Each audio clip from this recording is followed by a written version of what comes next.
Hi, welcome back guys. This is your sensei, back with another fanfiction.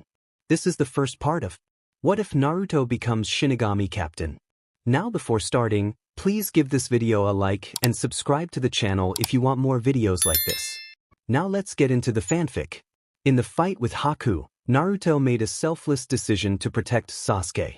Sasuke questioned why Naruto would save him, to which Naruto replied that despite their differences, they were teammates and needed to look out for one another. As Naruto closed his eyes, he thought about his life and hoped for an easier next one. Sasuke called out to him, but Haku seized the moment to put Sasuke in a precarious situation as well.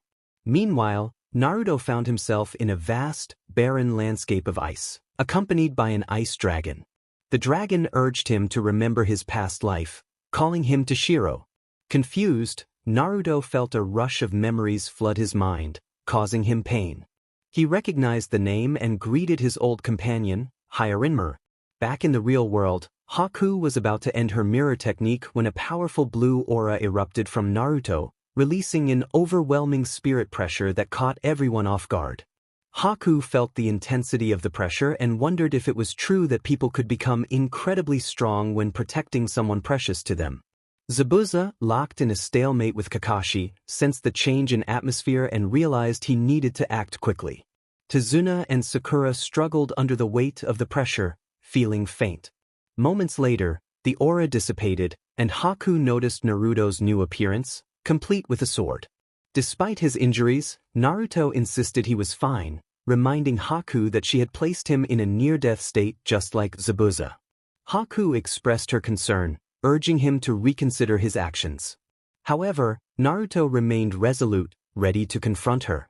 He untied his Zanpakuto and moved the tip into the ground, causing ice spikes to erupt and shatter Haku's mirrors. Haku managed to create another mirror to escape, realizing Naruto also possessed ice release. As Zabuza confronted Kakashi, Naruto appeared before Haku, challenging her to surrender. Haku retorted, questioning his earlier stance on sparing opponents. Just then, an unexpected figure emerged, a short man surrounded by his goons, introducing himself as Gato. He revealed his intention to eliminate them all, shocking Zabuza, who realized Gato had never intended to pay them. As Gato ordered his men to attack, Naruto appeared beside Zabuza, warning him to stay out of it. Zabuza questioned why he should listen to a kid, but Naruto unleashed his Ryatsu, asserting his presence. 1 month later, Naruto and Sakura encountered Konohamaru, who jokingly asked if Sakura was Naruto's girlfriend. They both denied it, prompting Konohamaru to comment on Sakura's appearance, which angered her. Naruto told him to run, and Konohamaru took off with Sakura in pursuit. In his haste, Konohamaru collided with a mysterious figure dressed in black, adorned with cat-like ears and a hood. The boy, irritated, questioned if Konohamaru needed something. Beside him stood a girl with teal eyes and sandy blonde hair, dressed in a striking outfit. As Sakura watched, she felt a sense of unease about the situation. The older boy grabbed Konohamaru by his shirt, taunting him. Temari warned him to let the boy go, while Sakura quickly intervened, trying to defuse the tension. She felt a surge of concern for Konohamaru, knowing he didn't deserve to be treated that way. Naruto calmly instructed the boy to release Konohamaru, but the boy found the situation amusing and ignored him. Konohamaru, struggling, yelled that his older brother would come to his rescue. The boy tightened his grip, causing Konohamaru pain, but Naruto's glare remained unwavering as he reiterated his demand. His smile faded as Naruto flash-stepped in front of him. Kankuro and Temari were shocked by his speed. Naruto warned Kankuro, placing Orochimaru against his throat. Kankuro felt a chilling sensation spreading through his body, realizing he was losing his grip on Konohamaru, who quickly moved away. Konohamaru expressed confidence in his older brother's abilities before Naruto instructed him to go home. After Konohamaru left, Naruto withdrew Orochimaru, cautioning Kankuro not to act foolishly again. Regaining his composure, Kankuro pulled a figure resembling a mummy from his back. A low, cold voice commanded Kankuro to back off. The boy, with fair skin, turquoise eyes, and short spiky auburn hair, had a kanji for love on his forehead. He wore a black bodysuit with an open neck and a wide leather band across his body, carrying a larger gourd than the others. Ren wondered if the kanji was a tattoo. This boy was Gaara, who continued to scold Kankuro for his actions. Kankuro, visibly nervous, greeted Gaara with an awkward smile. Gaara's silence was intimidating as he glanced at Naruto before returning his gaze to Kankuro, reminding him of their purpose for being there. Kankuro quickly returned the mysterious figure to his back, stumbling over his words as he tried to explain. Gaara's commanding presence left Kankuro trembling, his forced smile betraying his fear. He quickly apologized, acknowledging his mistake. Gaara then addressed the others, apologizing for Kankuro's behavior as if he were a pet causing trouble. He warned that next time, he wouldn't be so lenient. As Gaara led his team away, Kankuro and the girl followed a few paces behind, giving their leader space. Before they could get far, a high-pitched voice called out to them. Sakura insisted they stop, and this time, they turned to face her. Temari responded with annoyance, asking what she wanted. Sakura pointed out their headbands, recognizing them as shinobi from the village hidden in the sand. She reminded them that no shinobi was allowed in another's village without permission and demanded to know their purpose. Meanwhile, Guy expressed enthusiasm about their students participating in the exam, prompting a dull response from Kakashi. Frustrated, Guy cursed Kakashi's laid-back attitude. Asuma and Kurenai watched the familiar scene with amusement as the four jounin lounged around, monitoring the exam. Asuma proposed a friendly wager on which genin team would perform best in the Chunin exams. Guy eagerly agreed, betting 5,000 ryo on his students. Kakashi joined in, placing his bet on Naruto and Sasuke, while Asuma expressed his belief that only Shikamaru would make it to the finals. Kurenai, feeling compelled to support her team, also placed a bet. Naruto stared at the written test before him, struggling with the questions. After Marino Ibiki introduced himself as the proctor and explained the rules, Naruto's suspicion about the test grew. He realized they needed to cheat, but he lacked the means to gather information. He understood that getting caught would only cost them 2 points, so he planned to be discreet. Scanning the other genin, he searched for those who seemed to be completing the test with confidence. Several people had already caught on and were busily writing answers on their tests. Naruto noticed the Chunin disguised as genin and surmised they were planted to provide answers for those who might cheat. He smirked to himself and decided to take a short nap, waiting for the planted Chunin to fill out the test before making his move. He remained unaware of Hinata beside him, looking at him with curiosity. Although she would have been worried, Naruto's apparent calmness led her to believe he had a plan. At the front of the classroom, Ibiki observed Naruto as well. He had no idea what the former Shinigami captain was up to, but the boy appeared unfazed by the stress affecting others around him. When the 40-minute mark arrived, Naruto opened his eyes and stood up, capturing the attention of everyone in the room. Ibiki remained silent as Naruto vanished from his spot and appeared behind one of the planted Chunin. The Chunin had not seen him move, and without warning, Naruto struck him, knocking him out instantly. Calmly, Naruto returned to his seat, erased the name on the test, and replaced it with his own, leaving the entire room in shock. Ibiki commented dryly that it wasn't very subtle of Naruto. The boy countered that he didn't need to be subtle as long as he only did it once. Ibiki agreed but warned that anyone attempting to imitate that stunt would fail. A genin burst out angrily, questioning why Naruto could get away with it while they could not. Ibiki explained that Naruto had the courage to come up with his own plan instead of copying someone else's, and he ordered everyone to stop asking questions. Naruto returned to relaxing for the last few minutes before the final question. Ibiki ominously announced a special rule for the 10th question, stating that participants must choose whether to take it or not. If they chose not to, they and their team would immediately fail the test. The genin grumbled in frustration, and Ibiki added that getting the question wrong would mean they could never participate in the Chunin exam again. Kiba protested, pointing out that there were others who had taken the exam before. Ibiki, with a sinister chuckle, declared that he made the rules this time. He asked those who didn't want to take the question to raise their hands. After a tense few minutes, someone finally raised their hand, leading to a wave of others giving up. Naruto remained unconcerned, doubting Ibiki had the authority to prevent genin from participating in future exams. He considered that staying at genin might be beneficial, allowing him to gain power without extra responsibilities. Ibiki noticed Naruto's calm demeanor was bolstering the courage of those around him. When Ibiki asked Naruto what he would do since he couldn't punch someone for the answer, Naruto replied that he would kick someone instead. Ibiki chuckled at the response, questioning whether Naruto was willing to risk staying at genin for the chance to bypass the rules. Naruto stated that he didn't care about his rank, deeming Ibiki's attempt to intimidate him pointless. He expressed disbelief that Ibiki could keep someone at genin forever, especially those not from Konoha. Ibiki resisted, frowning, realizing his attempt to intimidate Naruto had backfired. Instead of making others quit, Naruto's calmness seemed to settle the nerves of the entire room. Deciding there was no point in dragging it out, Ibiki announced that everyone in the room passed the first phase of the exam. Pandemonium erupted as people demanded to know if the previous 9 questions had been pointless. They calmed down when Ibiki explained that Chunin often had to make decisions without proper information, and those lacking the courage to risk their rank wouldn't have the courage to risk their lives. As Ibiki finished his explanation, a black blur smashed through a window. The blur turned out to be a kunoichi wrapped in a banner, which she pinned to the wall with kunai as an introduction. The banner boldly declared her as the proctor of the second exam, the CC and single Mitarashi Anko. Ibiki remarked that she was early again, causing Anko to blush in embarrassment. She looked around and questioned how many had passed, teasing Ibiki about his easy test.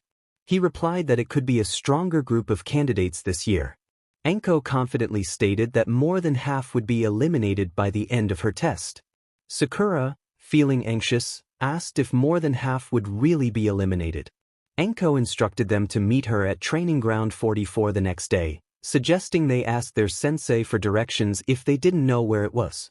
The next day, the gathered genin stared at the vast forest designated as Training Ground. Anko welcomed them to the Forest of Death, relishing the frightened expressions on some of the genin's faces. Sakura nervously commented on how creepy the place was, and Anko assured them they would soon understand why it was called the Forest of Death. Naruto scoffed at her, which irritated Anko slightly. In response, a kunai whizzed toward Naruto.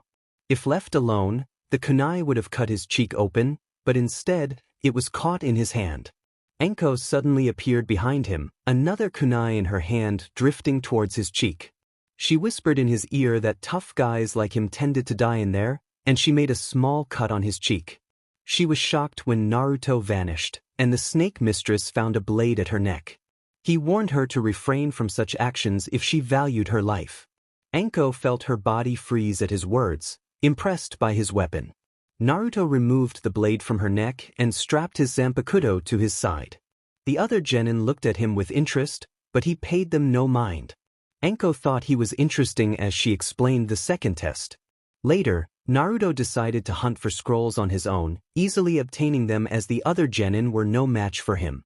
He sensed a sinister chakra near his teammates and quickly made his way to them. Upon arrival, he found Sasuke unconscious and Sakura looking at their adversary with fear. Orochimaru, the cunning and treacherous legendary Sannin of Konoha, acknowledged Naruto's arrival. He expressed a desire to test Naruto but suggested saving that for another time. Naruto, mocking Orochimaru, taunted him for hiding behind a girl. Orochimaru retorted, warning Naruto that he would send him to his grave. Naruto created a clone, which quickly took his teammates away. The tension in the air was palpable as 2 formidable warriors prepared to clash.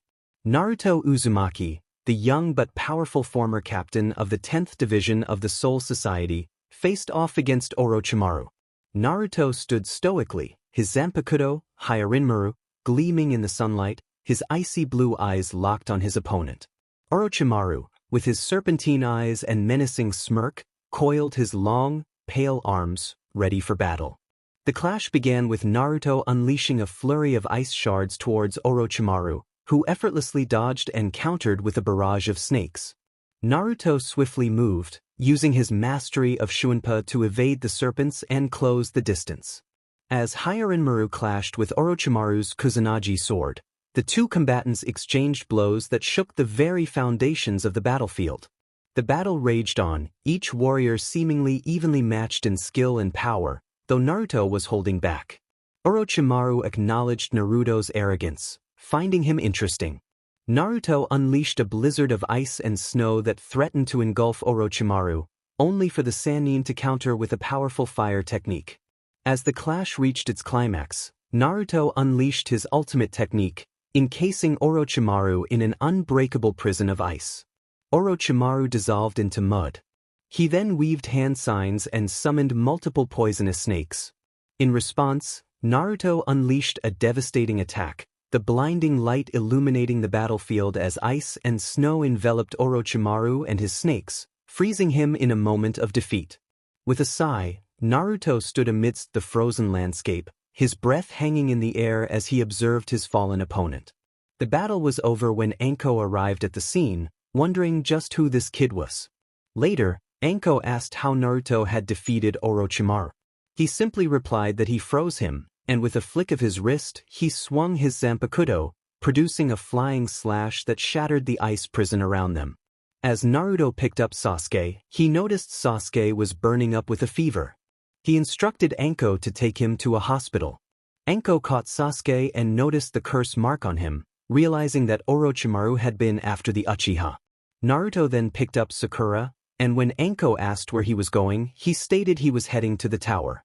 Anko reminded him that he needed Sasuke to clear the test, but Naruto requested an exception just this once. Anko decided to let it slide, allowing him to go and telling him to inform the one who got summoned that she had given the go-ahead. With that, Naruto vanished with Sakura, using Shunpa to reach the tower quickly. Upon opening both scrolls, Iruka appeared and inquired about Sakura and Sasuke. Naruto provided a brief explanation of the events, and Iruka felt relieved that his students had survived the encounter with Orochimaru, hoping that Sasuke would be alright. Naruto placed Sakura in a chair, and a few hours later, when she woke up, she asked what had happened after she blacked out. Naruto kept his explanation short, mentioning that he had defeated Orochimaru and that Sasuke was rushed to the hospital. Sakura was shocked to hear of Naruto's victory over Orochimaru and, like Iruka, hoped for Sasuke's recovery. The Sand team arrived shortly after, with Kuratsuchi and her teammates eyeing Naruto and Gaara as worthy adversaries. The Cloud team arrived next, and Yujito glanced at her fellow Jinchuriki, hoping for a chance to fight. Anko reported to Hiruzen about Sasuke receiving the curse mark, which made him frown. She also informed him of Orochimaru's defeat. Hiruzen's eyes widened in shock at the mention of Naruto's name. The young boy, a mere participant in the Chunin exams, had managed to overcome one of the legendary Sannin, a feat that seemed almost impossible. The implications of Orochimaru's defeat sent a ripple of disbelief through Hiruzen's mind as he struggled to comprehend the news. 4 days later, Kabuto was unable to contact Orochimaru. He suspected something had happened to him. The second phase of the exams was over. The teams assembled in the Chunin exam stadium, with the Hokage standing before the Genin and their Jounin senseis behind him. He explained that the Chunin exams served not only to test the ninja but also to moderate the levels of the ninja in each nation and foster friendship. Gaara, eager to know more, expressed his readiness to handle whatever challenges lay ahead. The Hokage agreed to share the details of the third exam. Just then, Hate appeared, bowing before the Hokage and requesting to speak first, which the Hokage permitted. Hate explained the need for a preliminary round due to the large number of participants, which was met with some outcry. He justified this by mentioning the presence of important nobles and feudal lords who would be attending, emphasizing the need to showcase only the best shinobi. He warned that the preliminaries would begin immediately and that anyone not in peak physical condition should consider withdrawing. Kabuto chose to step back, but no one else followed suit. Sakura wished for Sasuke to do the same, but he insisted that his only reason for fighting was to test himself against the best. The preliminaries would consist of sudden death elimination in one-on-one matches, with only the winners advancing to the third exam. Hate explained that there were no rules. Fights would continue until one competitor conceded or was unable to continue. He assured that he would intervene if necessary to prevent serious injuries. Anko then issued a command, and a panel on the back wall opened, revealing a screen. Hayate explained that the panel would randomly display the names of the competitors. With that, the matches began. The screen cycled through names and landed on Akatsuchi versus Choji. Choji initially lacked motivation, but that changed when Asuma promised to take him to yakiniku, igniting his determination. As they descended into the arena, the spectators watched with keen interest. Kuratsuchi and her teammate had full confidence in Akatsuchi's abilities. With a determined look in his eyes, Choji wasted no time, launching himself forward with impressive speed for his size. He aimed a powerful punch at Akatsuchi, who braced himself and countered with a swift block, showcasing his immense strength. The force of Akatsuchi's block sent Choji staggering backward. As the battle intensified, Akatsuchi gathered Earth Chakra, forming a sturdy defensive barrier around himself. Undeterred, Choji activated his expansion jutsu, causing his body to grow larger and more formidable. He charged forward, his massive form barreling towards Akatsuchi with unstoppable force. Akatsuchi braced himself, using his earth barrier to withstand Choji's attack. Impressed, Akatsuchi acknowledged Choji's strength but asserted that size alone would not be enough to defeat him. With their respective jutsu neutralized, the two engaged in a fierce taijutsu battle, their fists colliding with force, each blow sending shockwaves through the arena. Choji unleashed a barrage of punches and kicks, his movements surprisingly agile for someone of his size. Akatsuchi countered with precise strikes, utilizing his strength and speed to keep pace with his opponent. They traded blows relentlessly, their determination driving them forward despite the fatigue setting in. As the battle raged on, Choji and Akatsuchi exchanged one final, decisive clash. With a mighty roar, Choji unleashed his most powerful expansion jutsu yet, towering over the arena. However, Akatsuchi remained unfazed, his resolve unwavering as he braced himself against Choji's onslaught.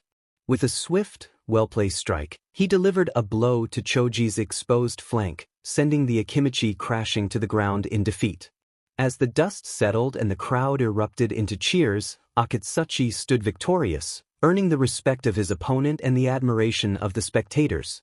Team 10 smiled at Choji, proud of his effort despite the loss.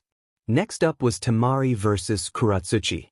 The battlefield crackled with tension as Temari, the mistress of wind-style jutsu, faced off against Kuratsuchi, the wielder of the deadly lava-style Kekkai Genkai. With a nod of determination, they prepared to engage in a battle that would test their skills to the limit. Temari wasted no time, swiftly unfurling her giant folding fan and channeling her chakra to conjure powerful gusts of wind. Whirlwinds spiraled towards Kuratsuchi, aiming to disrupt her footing and create openings for Temari's attacks. But Kuratsuchi was ready. With a deft motion, she unleashed a torrent of molten lava, the intense heat melting the ground beneath Temari's feet and forcing her to leap back. The battlefield erupted into chaos as Temari dodged and weaved through Kuratsuchi's relentless assault, her fan deflecting streams of molten rock with expert precision. Seeing an opening, Temari launched a barrage of wind blades towards Kuratsuchi, aiming to catch her off guard. Kuratsuchi, however, remained unfazed, using her earth-style techniques to create barriers that deflected Temari's projectiles and closed the distance between them. With a fierce battle cry, Kuratsuchi surged forward, her fists wreathed in flames as she unleashed a barrage of lava-infused taijutsu strikes. Temari fought back with all her might, using her fan to deflect Kuratsuchi's blows and create gusts of wind that pushed her opponent back. As the battle raged on, the two kunoichi matched each other blow for blow, their skills and determination pushing them to their limits. The ground trembled beneath their feet as they clashed, each refusing to back down in the face of overwhelming odds. Ultimately, it was Kuratsuchi who emerged victorious, her mastery of the lava-style Kekkai Genkai proving too much for Temari. With a solemn nod of respect, Temari acknowledged her defeat, recognizing Kuratsuchi as a truly formidable opponent. Following Choji's defeat, Team 10 regrouped in the stands, reflecting on the matches that had unfolded. As they watched Choji return, Asuma, Shikamaru, and Ino felt a surge of admiration for the tenacity he had displayed against a formidable opponent like Akatsuchi. Choji approached, attempting to hide his exhaustion behind a forced smile. Ino was the first to break the silence, expressing her excitement about his performance. She praised Choji, saying he was amazing out there and that she hadn't realized he had such fighting spirit. Choji felt a bit embarrassed but was pleased by the compliment. He acknowledged her words, stating he simply did what he had to do. Shikamaru, with his hands in his pockets and his usual lazy demeanor, glanced over and nodded approvingly. He remarked that Choji had done more than just what was necessary, noting that he had always believed in Choji's potential.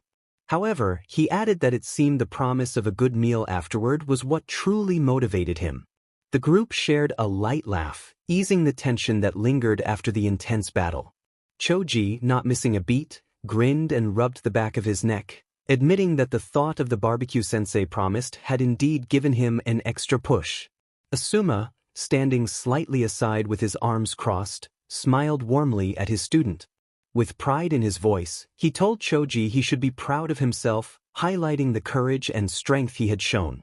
Asuma emphasized that each battle, win or lose, contributes to a shinobi's growth. Kurenai approached, smiling at Choji and acknowledging the tough match he had just faced. She commended him for his impressive resilience. Kiba, ever the boisterous one, playfully punched Choji on the shoulder, grinning widely as he remarked on Choji's wild fighting style. He recalled a moment when Choji almost turned the tables, stating that he had truly given Akatsuchi a run for his money. Hinata, with her gentle demeanor, nodded in agreement, softly encouraging him by saying his fighting spirit was inspiring to watch and that he had grown significantly. Shino, typically reserved, added in his calm tone that Choji's tactical use of the expansion jutsu under pressure had been quite effective, indicating that it was clear he had been working hard on his techniques. The members of Team 10 absorbed the praises from Team 8, visibly lifting Choji's spirits. His earlier disappointment began to fade as the affirmation from his peers reinforced the sense of accomplishment he felt despite the loss. Ino, noticing the positive effect of the encouragement on Choji, playfully nudged him and reminded him that everyone thought he had done great. Choji finally allowed himself a broad smile, looking around at his friends and teammates, feeling a renewed sense of pride and motivation. He expressed gratitude to everyone, acknowledging that he had done okay and promising to do even better next time. High above the arena, Hiruzen Sarutobi, the venerable third Hokage, observed the match between Choji, Akimichi and Akatsuchi from the hidden stone. As the dust settled and the crowd's cheers began to fade, he leaned back in his seat, thoughtful. He reflected on Choji's performance, recognizing that he had surpassed many expectations that day. The gentle boy who once hesitated to harm even a fly had transformed into a shinobi capable of standing his ground against daunting strength. Hiruzen noted not only Choji's physical growth but also his commendable increase in courage and determination. His thoughts then shifted to Akatsuchi, who accepted his victory with humility. Hiruzen acknowledged Akatsuchi as a formidable opponent, praising his control over earth release and his remarkable tactics. It was clear he had received excellent training, and IWA should be proud to have such a shinobi among their ranks. After Temari's match, Kankuro watched his sister exit the arena, his expression a mix of frustration and concern. He thought about how challenging the match had been for her, knowing that lava release was a difficult element to counter, especially with wind techniques. While wind could amplify fire, it only exacerbated the destructive capacity of Kuratsuchi's lava. He glanced at Temari, who was trying to mask her disappointment with a composed facade. Kankuro understood that she had done her best, but sometimes the matchups were simply unfavorable. It wasn't just about skill or power, it was about the compatibility of styles, and today, the odds were not in her favor. Kankuro contemplated the nature of the exams, recognizing that they were designed to test and push their limits. However, they also exposed them to the vast variety of jutsu in the shinobi world. He instinctively adjusted the strap of his puppet scroll, a habit when deep in thought. He wondered how he might have fared against Kuratsuchi with his puppets, realizing that these battles always left one pondering the what-ifs. When Temari rejoined them, Kankuro clapped her on the back, offering reassurance. He acknowledged the tough match but praised her for holding her own against a challenging style. He encouraged her, stating that next time, their opponents wouldn't stand a chance. Temari smiled at her brother, appreciating his support. Gaara observed Kuratsuchi with interest as the board went through the names again. Kiba faced Niji next, smirking at the Hyuga, who ignored him as he made his way to the arena. Niji wished Kiba good luck, to which Kiba responded that he didn't need it, believing he was destined to lose. Kiba's team offered him words of encouragement as he approached the arena. Niji stood confidently across from Kiba, his eyes filled with arrogance. He declared that Kiba's fate was already sealed, that he was destined to lose against him. Kiba's expression hardened as he glanced at his loyal companion, Akamaru, by his side. He retorted that talk was cheap and challenged Niji to see if his skills matched his words. With a smirk, Niji assumed his gentle fist stance, ready to demonstrate his superiority. Without hesitation, Kiba and Akamaru sprang into action. Kiba charged toward Niji with incredible speed, unleashing his tunneling Fang technique with ferocity. Niji calmly assessed the incoming attack, his Byakugan analyzing Kiba's movements with precision. As Kiba's assault closed in, Niji dodged with remarkable speed and went on the offensive. They engaged in a taijutsu battle, with Niji expertly countering Kiba's attacks and deflecting them with precision. Each blow was met with a calculated counterattack, as Niji exploited openings in Kiba's defense with pinpoint accuracy. Despite Niji's formidable defense, Kiba gritted his teeth, his determination unwavering. With a swift signal to Akamaru, they coordinated their next move, launching a barrage of feints and strikes in rapid succession. Niji found himself momentarily overwhelmed by their synchronized assault, but he quickly regained his composure. As Akamaru joined the fray, transforming into a man-beast clone, Niji adjusted his tactics accordingly. His Byakugan allowed him to perceive the subtle shifts in chakra, enabling him to anticipate their movements and react with lightning-fast reflexes. With each exchange, Niji matched Kiba and Akamaru blow for blow, his relentless barrage of strikes keeping them on the defensive. Despite their combined efforts, Kiba and Akamaru struggled to gain the upper hand against Niji's unwavering resolve and formidable skill. As Kiba and Akamaru unleashed their Fang over Fang technique, Niji's keen eyes tracked the rapid rotations with precision. With calculated movements, he skillfully dodged and deflected each ferocious blow, his mastery of the gentle fist taijutsu allowing him to counter Kiba's attacks with ease. With Kiba and Akamaru momentarily stunned by his relentless assault, Niji seized the opportunity to execute his move. With swift and precise movements, he closed the distance between them, his Byakugan eyes honing in on Kiba's chakra points with surgical precision. With a series of well-placed strikes, Niji targeted and sealed Kiba's chakra points, effectively immobilizing him and neutralizing his ability to fight back. Kiba's movements faltered as his chakra flow was disrupted, leaving him unable to muster the strength to continue the battle. With Kiba incapacitated and unable to provide support, Niji swiftly turned his attention to Akamaru. Despite the pup's fierce determination, Niji's superior speed and precision allowed him to evade Akamaru's attacks with ease. With calculated strikes, Niji targeted Akamaru's chakra points, disrupting his movements and immobilizing him. The pup fought valiantly, but against Niji's unmatched skill, he stood little chance. Niji smirked as he gazed upon his fallen opponent, feeling a sense of triumph. Kiba glared at him, but the outcome was clear. Heiei declared Niji the winner. Kurenai thought that Kiba should not be too hard on himself, he had tried his best. Others praised Kiba's efforts, although those words meant little in the face of the Hyuga prodigy. Hinata felt torn between sympathy for Kiba and happiness for Niji. The medics arrived to take Kiba and Akamaru away, while the board went through names for the next match. Lee was determined, thinking of this as his chance to prove himself and show everyone what he was capable of. Guy encouraged him, telling him to show them the power of youth. As anticipation built, Omoi paced back and forth, his mind buzzing with thoughts and predictions. Frustrated, he muttered to himself about Lee, noting how he resembled Might Guy. He considered that Lee would likely rely heavily on taijutsu, but a feeling of uncertainty nagged at him. Karui, his teammate, grew impatient and urged him to focus on the fight. Realizing the urgency, Omoy acknowledged her and prepared himself. As the match began, Lee wasted no time, darting forward with blinding speed. His fists blurred as he unleashed a flurry of rapid punches, aiming to overwhelm Omoy. However, Omoy remained calm, sidestepping Lee's strikes. With a swift movement, he drew his blade and infused it with crackling lightning chakra, parrying Lee's blows with expert precision. Lee pressed on, undeterred by the challenge. He leaped into the air, aiming a devastating kick at Omoy's head, but the lightning wielder anticipated the attack. With a deft maneuver, Omoy countered, narrowly missing Lee's leg. The crowd gasped as Lee landed gracefully, his resolve unwavering.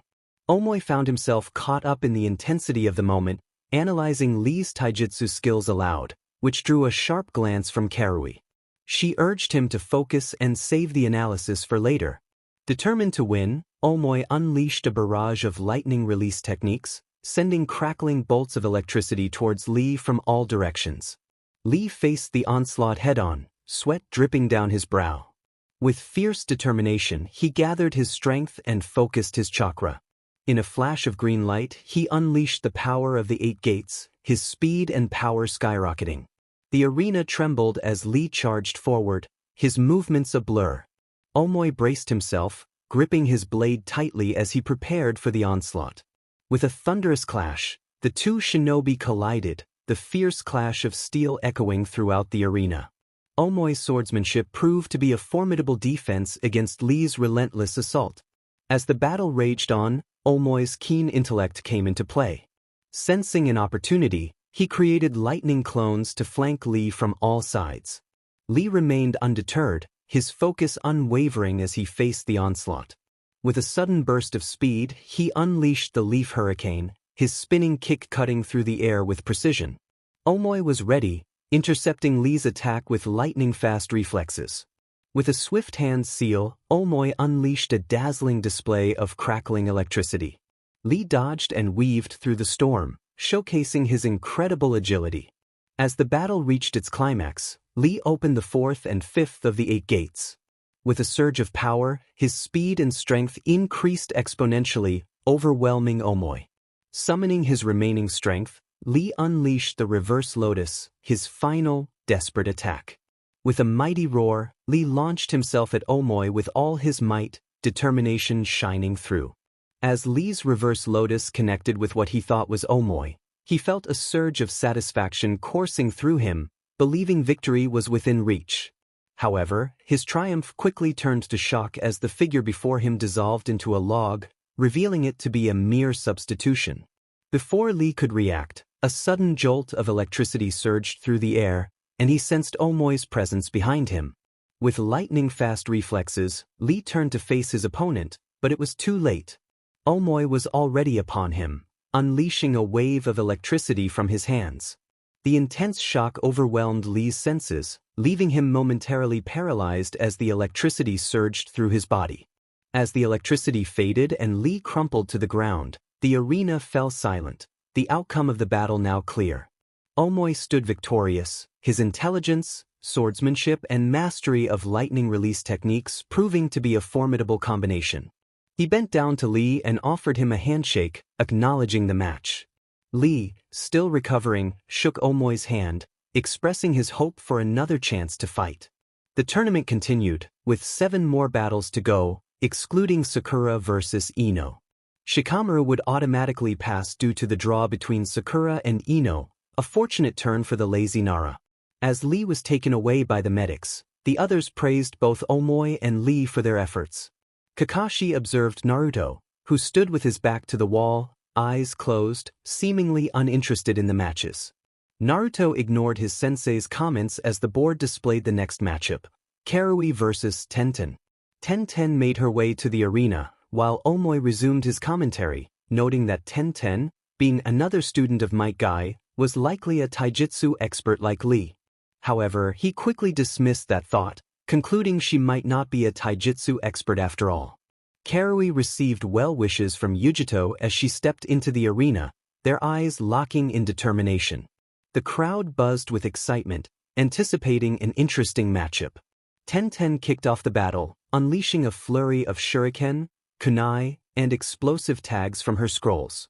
Karui, undeterred, dodged and weaved through the barrage with impressive agility, charging up with her lightning release to enhance her speed and reflexes. The crowd leaned forward, captivated as Karui closed the distance, lightning crackling around her. Drawing her sword, buzzing with electric energy, Karui prepared for the next move. Tenten, acting quickly, tossed smoke bombs to create a smokescreen, attempting to obscure Karui's vision. However, Karui used her lightning release to sense Tenten's movements, catching her off guard. As the smoke cleared, a tense moment ensued, both fighters searching for an opening. Karui swung a charged-up slash, which Tenten narrowly avoided by backflipping out of the way. Realizing she needed to rethink her strategy, Tenten set up a trap with tripwires connected to explosive tags, focusing on timing. Karui, perhaps a bit too eager, charged forward, triggering an explosion that lit up the field. Stunned but resolute, Karui shook off the hit, determined not to underestimate Tenten. As Karui focused, Tenten prepared her next move, unleashing her ultimate technique, the twin rising dragon attack. As the attack reached its peak, Tenten manipulated the weapons swirling around her, directing a relentless storm of kunai, shuriken, and blades toward Karui. The arena echoed with the sharp sounds of weapons slicing through the air, each aimed with precision. Karui, dodging and weaving through the barrage, noticed the wires attached to each weapon. An opportunity sparked in her mind to turn Tenten's strategy against her. As she parried another wave of weapons, she formulated her counterattack, her eyes catching the shimmering lines of wire. With a surge of lightning chakra, Karui slashed through a nearby blade still connected by its wire to Tenten's scrolls. The electrified charge raced along the wire toward Tenten, who suddenly sensed the surge of energy. Her eyes widened as she realized her own weapons had become conductors of Karui's counter. The shock arrived almost instantaneously, causing Tenten to falter. While not lethal, it disrupted her concentration, forcing her to release her hold on the jutsu. The weapons clattered harmlessly to the ground around her. Karui, standing ready with her sword still crackling with electricity, called out, acknowledging Tenten's predicament. Recovering from the shock, Tenten chuckled, impressed with Karui's quick thinking and skill. As Karui flashed toward Tenten, she pointed her blade at Tenten's throat, prompting Tenten to concede. The announcer declared Karui the winner, and the two shook hands in mutual respect. Niji watched Tenten with disappointment, thinking that both she and Lee seemed destined for failure. Naruto shared a similar sentiment, expressing his disdain for Tenten's performance. As the dust settled and the arena grew quiet, Naruto's voice broke through the silence, drawing attention from those around him. Guy approached Naruto, questioning his harsh critique of Tenten. Naruto, maintaining a serious expression, explained that while Tenten was skilled, she needed more than just her tools.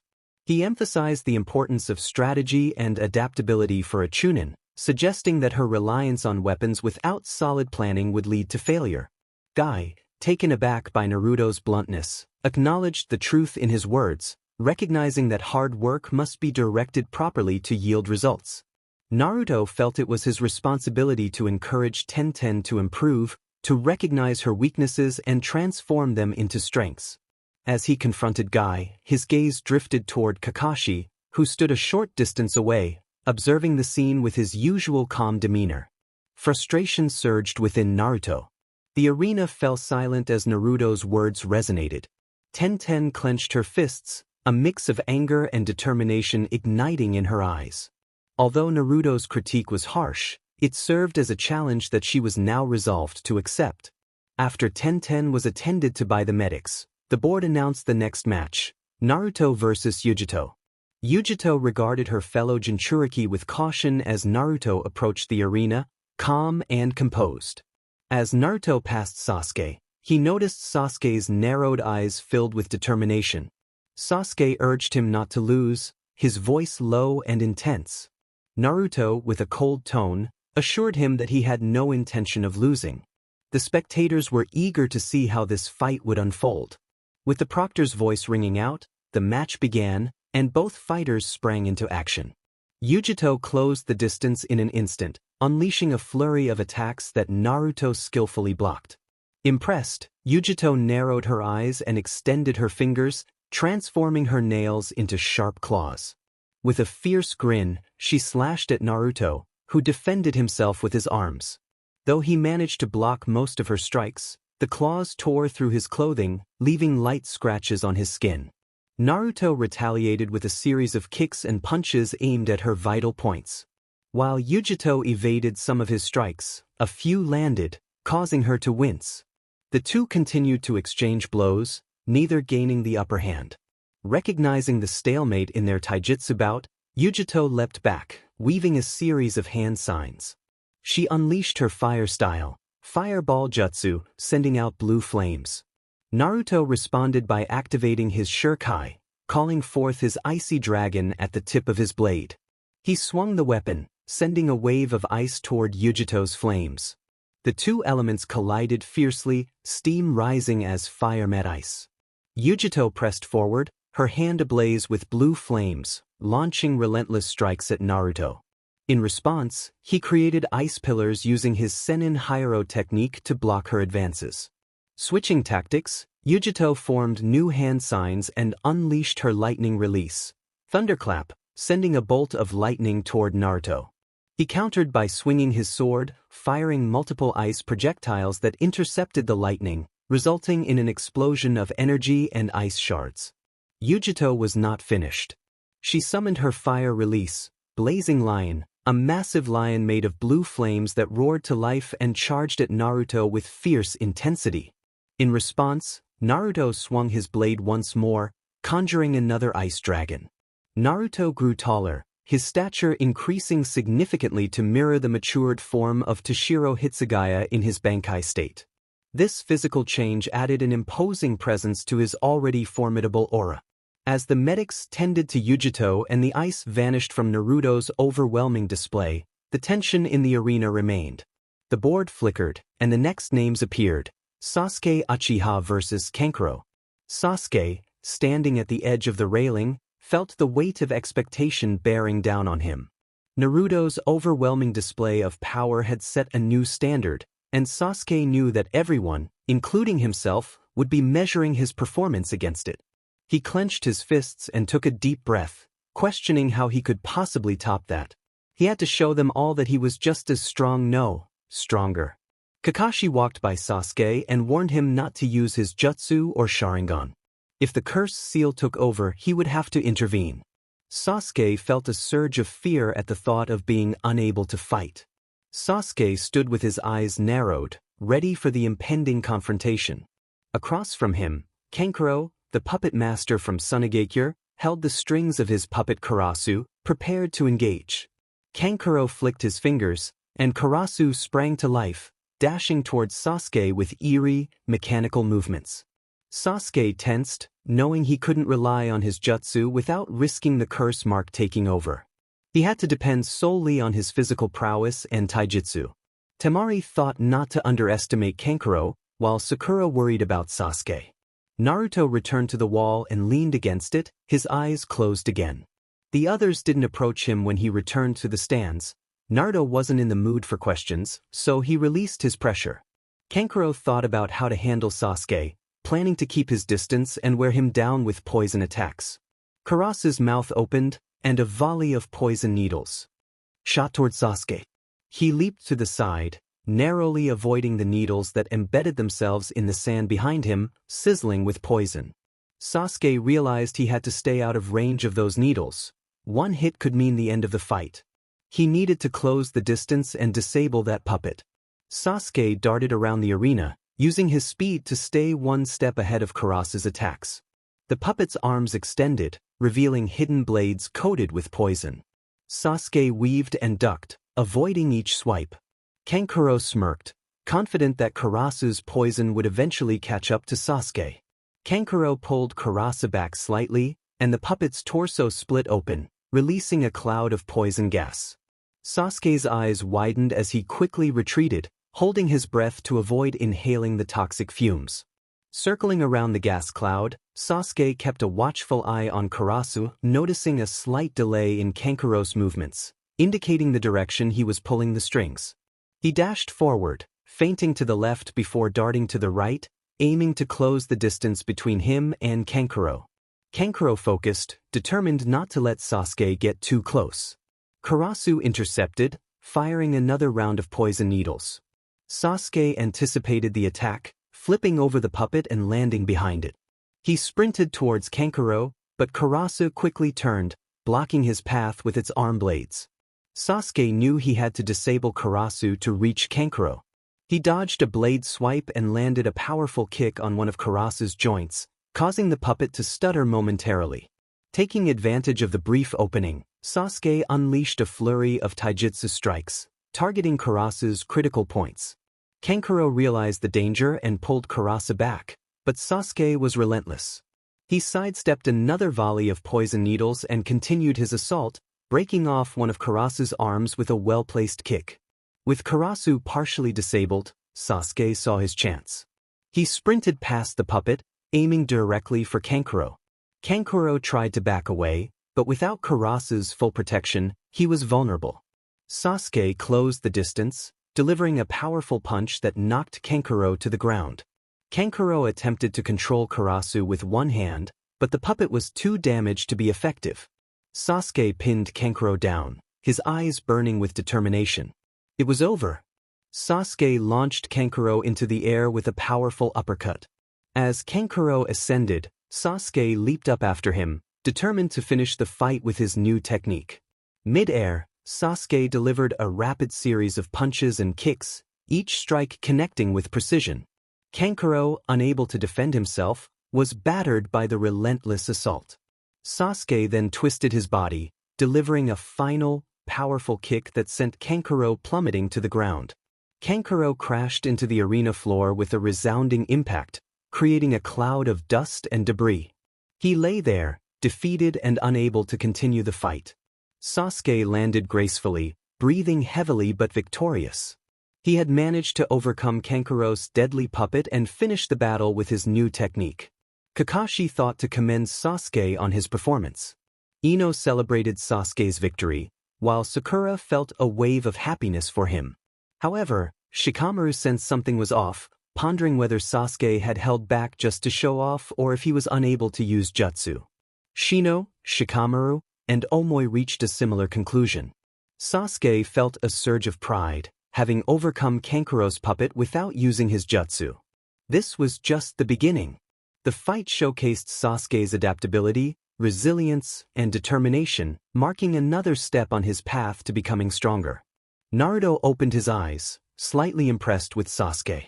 After Sasuke's fight, Kakashi appeared behind him, stating they needed to get the marks sealed up. Sasuke asked if they could stay for the matches, but Kakashi declined, giving his signature eye smile before flickering away with Sasuke. The board then displayed two more names. The next match was Kiba Inuzuka versus Niji Hyuga, and Hay-8 called for the contestants to come down. Sasuke and Kakashi were in a dimly lit room, with candles providing the only light source. Sasuke sat shirtless in the center of a large seal array. Kakashi explained that the seal he was about to place on Sasuke would contain the curse mark, but its effectiveness depended on Sasuke's willpower. Kakashi performed a series of hand signs and activated the seal. Sasuke cried out in pain as the kanji symbols moved across the floor and his body, entering the curse mark and forming a ring around it. Eventually, he lost consciousness. Kiba and the transformed Akamaru charged at Niji with remarkable speed and intensity. Niji activated his Byakugan, allowing him to accurately perceive their movements. The three engaged in a fierce taijutsu battle, with Niji skillfully blocking and countering each of Kiba's and Akamaru's attacks. Observers noted Kiba's bravery in charging forward, but they recognized that Niji's control and precision were on another level, making it a challenge for Kiba to keep pace. Niji's mastery of the gentle fist was praised, but Kiba's unpredictability posed a potential challenge for Niji if he wasn't careful. The spectators acknowledged the growth of both shinobi, with Niji's calm demeanor in the face of Kiba's ferocity reflecting his extensive training. While Niji's Byakugan provided him a significant advantage, Kiba's bond with Akamaru and their teamwork were not to be underestimated. As the battle continued, Kiba's determination shone through, but Niji remained composed, seemingly always one step ahead. Kiba's aggressive style was commendable, yet Niji's calculated approach made it difficult for Kiba to land a decisive blow. Observers noted that Kiba needed to adapt his strategy to overcome Niji's defenses. Kiba and Akamaru, realizing they needed to elevate their game, briefly separated before launching their signature move, Fong over Fong. They spun like twin drills, aiming to overwhelm Niji. Niji, however, remained calm, using his Byakugan to observe their rotation. At the critical moment, he struck a precise point in their attack, disrupting their momentum and sending both Kiba and Akamaru sprawling. The spectators acknowledged the power of Kiba's Fong over Fong, but Niji's counter was executed flawlessly. Kiba's determination was commendable, yet Niji's ability to read and counter attacks was extraordinary. As the battle progressed, Kiba's strikes began to take a toll, and he expressed frustration at being overwhelmed. In a moment of desperation, Kiba quickly fed Akamaru a food pill, enhancing his partner's chakra and aggression. Akamaru's fur bristled as he let out a fierce growl, and together they transformed into a massive two-headed dog. With renewed vigor, they charged at Niji, forcing him onto the defensive. Niji struggled to keep up with the increased strength and speed of the transformed duo. Niji gritted his teeth, scanning for openings as he realized he needed to disrupt their transformation to avoid being overwhelmed. Kiba's bold move had raised the stakes, and Niji had to remain sharp to counter this new threat. The transformation was impressive, but Niji's skill was formidable, making it a true test of their abilities. As Kiba and Akamaru prepared for their ultimate attack, Super Wolf Fong over Fong, they spun at incredible speeds, tearing up the ground as they charged toward Niji. Niji dodged the initial assault, but Kiba and Akamaru relentlessly pursued him, their spinning attack creating chaos in the arena. Niji's Byakugan tracked their movements, but the sheer speed and power of the attack made it challenging to find an opening. As the two-headed beast bore down on him, Niji summoned his resolve, vowing not to lose. He spun rapidly, creating a larger and more powerful 8 trigrams rotation. The dome of chakra clashed with the spinning attack, generating a shockwave that rocked the arena. Both shinobi were giving everything they had, and the outcome of the battle hung in the balance. This is the true spirit of the Chunin exams, Hiruzen thought. Kurenai observed the match closely, noting that this was Kiba's ultimate attack. If he couldn't break through with this, it might be over. She encouraged Kiba, urging him to show his strength and determination. Kakashi recognized the intensity of the moment, stating that Niji's rotation against Kiba's ultimate attack was the deciding moment. Sakura felt the urgency, cheering for Kiba as she thought it was now or never for both of them. Hinata, filled with concern for her brother and Kiba, hoped they would be safe during such an intense battle. Shino reflected on the power of Kiba's ultimate move, while recognizing Niji's formidable defense. Shikamaru contemplated the stakes, realizing that if Niji could hold off the attack, he would win, but if Kiba broke through, it would change everything. Ino cheered for Kiba, while Choji noted how close the match was, acknowledging the skill of both competitors. Omoi felt the weight of the moment, recognizing that it was do or die, and Karui noted that Kiba was putting everything into this fight. For a moment, it seemed like neither side would yield, but Niji's rotation began to falter under the relentless pressure.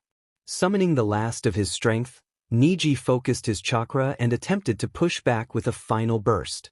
Kiba and Akamaru responded in kind, summoning their remaining strength to overpower Niji's rotation. The ground beneath them cracked and shattered, creating a whirlwind of dust and debris as their clash intensified. The stadium held its breath, the outcome uncertain as the two forces struggled for dominance. With a final explosive surge of chakra, Kiba and Akamaru's combined attack broke through Niji's defense.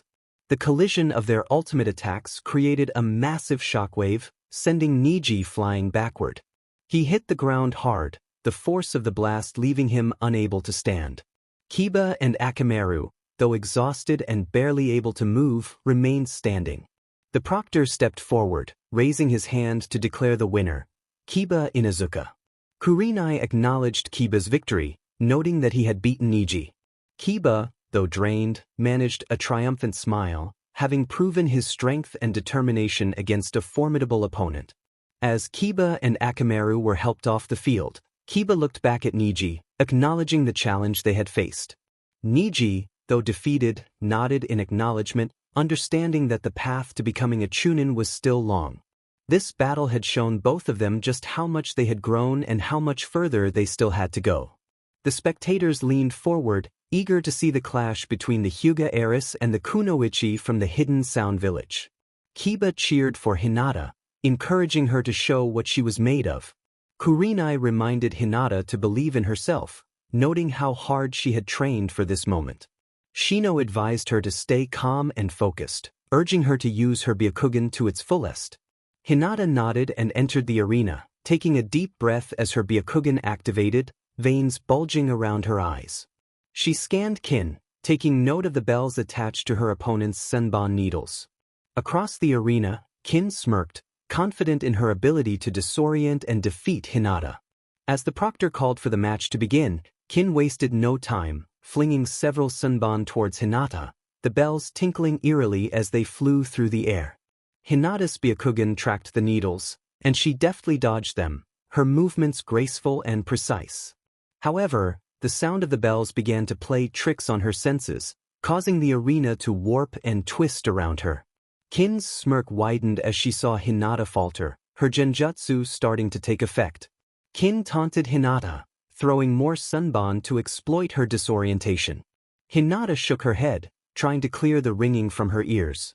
Her Byakugan cut through the illusions, allowing her to see the true positions of the senbon. She deflected them with her gentle palm strikes, her confidence slowly returning. Focusing her chakra, Hinata closed the distance between herself and Kin, determined to end the battle quickly. Kin attempted to retreat, throwing more senbon and ringing her bells to keep Hinata off balance. But Hinata was undeterred. Her Byakugan allowed her to anticipate Kin's movements.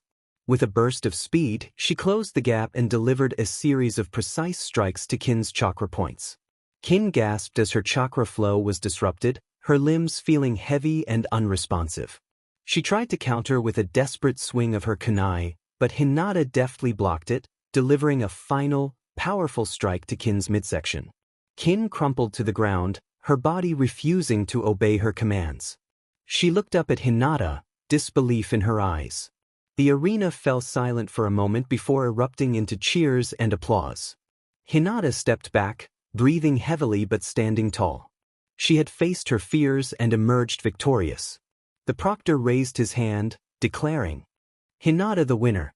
As she left the arena, Hinata caught sight of Naruto in the stands, staring at her. She smiled, feeling a newfound sense of confidence and determination. The path to becoming a strong kunoichi was still long, but today, she had taken a significant step forward. The next match featured Gaara versus Misumi. The atmosphere in the Chunin exams arena crackled with tension as Gaara of the Sand faced off against Misumi Tsurugi. The proctor signaled the start. Misumi, known for his ability to contort and stretch his body like a snake, wasted no time. He sprinted towards Gaara, aiming to wrap his flexible limbs around him. Gaara stood motionless, his expression unreadable. As Misumi lunged, Gaara's sand reacted instinctively, rising up like a living shield. The grains of sand intercepted Misumi midair, wrapping around him with relentless precision. Misumi struggled, twisting and contorting in an attempt to escape the sand's grasp. Gaara remained calm, murmuring that it was useless as the sand tightened around Misumi, immobilizing him completely. Raising his hand, Gaara intoned, "Sand coffin," and the sand enveloped Misumi in a powerful embrace. The pressure increased, and Misumi's struggles grew frantic. The crowd held its collective breath, eyes wide with anticipation. Gaara's eyes narrowed as he clenched his fist, whispering, "Sand burial." The sand contracted violently, overwhelming Misumi in an instant. The brutal display shocked some of the genin watching, their faces pale with disbelief. Misumi fell to the ground, and the sand dispersed. Gaara stood over the remains, his expression serene. The proctor, maintaining composure despite the outcome, declared Gaara the winner. Gaara glanced around the arena, his gaze cold and indifferent, before turning and walking away, leaving a stunned audience and a powerful impression on his fellow competitors. Kakashi observed Gaara's display with concern, realizing that his control over the sand was extraordinary, but his ruthlessness was alarming. The third Hokage's face was grave, reflecting on the cruelty displayed at such a young age. Gaara's power was immense, yet his heart was shrouded in darkness. The Chunin exams were meant to highlight the best of the next generation, not this level of brutality. Guy's usual enthusiasm was tempered with concern as he observed the scene. The youth displayed such potential, yet it was wasted on violence. Gaara's strength was undeniable, but his lack of mercy was troubling. Kurenai winced at the sight before her. The boy acted without hesitation, executing a cold and calculated move. There was something deeply unsettling about him. Sakura's eyes widened in horror, feeling a chill run down her spine. The heartlessness displayed was beyond her comprehension. Ino shivered, likening Gaara to a monster and questioning how anyone could stand against such a force. Kankuro, though accustomed to Gaara's methods, felt a pang of unease. Kiba growled softly, acknowledging the brutality of the display. He recognized that Gaara was not just powerful, he was genuinely frightening. Shikamaru's expression remained impassive, but his mind raced with thoughts of strategy. Gaara was not merely strong. He was willing to take lives without a second thought. They would need a plan if they ever faced him. Choji gulped, feeling the weight of fear settle in. The thought of fighting someone like Gaara was daunting. Hinata's eyes were filled with sadness and fear, reflecting on the power that was used so cruelly. Enko narrowed her eyes, recognizing the ruthlessness she had seen before. This boy was a killer, and it was evident. Ibiki's expression was grim as he assessed Gaara. The boy was a product of immense pain, his ruthlessness not natural but honed through suffering. Omoi chewed on his lip, anxiety clear in his eyes. The intensity of the situation was palpable, and if they had to confront Gaara, they needed to be prepared for anything. Naruto observed the unfolding scene with an icy calmness, his expression stoic and unreadable. He thought about Gaara's lack of hesitation, realizing that the boy was not just fighting, he was willing to kill without restraint. It was likely the influence of the demon within him, driving him toward madness and bloodlust. Naruto's eyes narrowed slightly as he processed Kurama's words. Gaara was dealing with his own inner demon, just as he was. Analyzing Gaara's demeanor, he noted how the darkness had consumed him entirely. Gaara was dangerous because he did not value life, not even his own. Despite the brutal display, Naruto remained unshaken. He had felt that darkness too, but he refused to let it control him. The scene left a lasting impression on all who witnessed it, a stark reminder of the harsh realities of the ninja world and the dangerous power some young shinobi wielded. As the next fight began, the atmosphere in the Chunin exams arena was tense following the previous events. Zaku Abumi and Yoroi Akato stepped forward, ready to face each other as the proctor signaled the start of the match. Zaku smirked confidently, eager to showcase his abilities. He unleashed his signature technique, powerful blasts of compressed air shooting toward Yoroi and creating shockwaves in their wake. Yoroi's eyes widened as he dodged the initial blast, rolling to the side just in time. The force of the attack left a deep gouge in the arena floor where he had stood moments before. Zaku wasted no time, following up with another air blast that forced Yoroi to keep moving. Knowing he had to close the distance, Yoroi relied on his agility, using the scattered debris in the arena to his advantage. He ducked behind a broken column to avoid another air blast, peeking out to calculate his next move. Zaku laughed, taunting him, and aimed another blast that shattered the column, sending shards flying. But Yoroi was already on the move, sprinting toward Zaku with determination. As Yoroi closed in, Zaku's smirk faded. He switched tactics, firing smaller, more controlled bursts to keep Yoroi at bay. Yoroi dodged the blasts, inching closer with each step.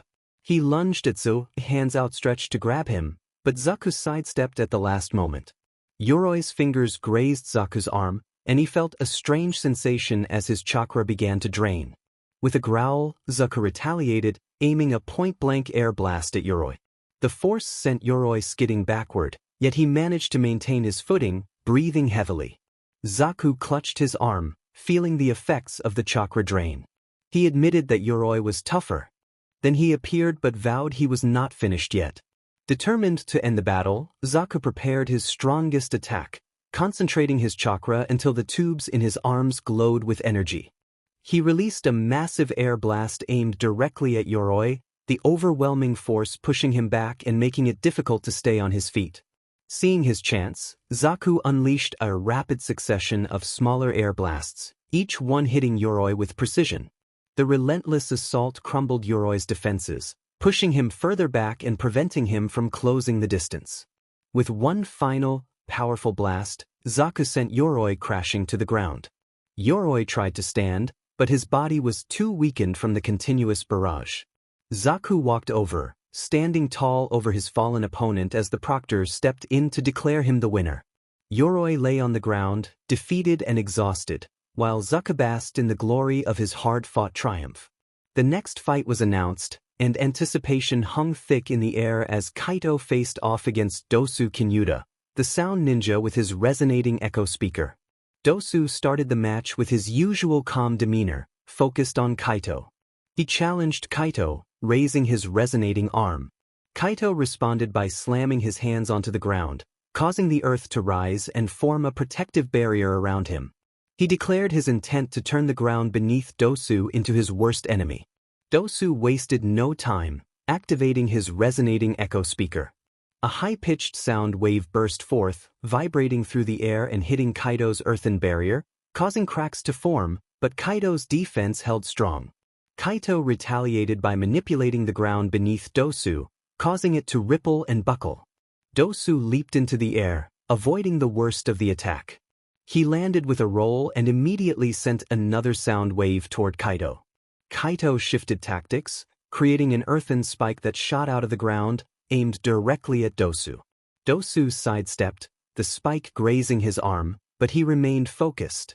The sound waves continued to batter Kaito's defenses, but Kaito reinforced his barrier and sent a series of earthen projectiles toward Dosu, each one aimed to keep the sound ninja on his toes.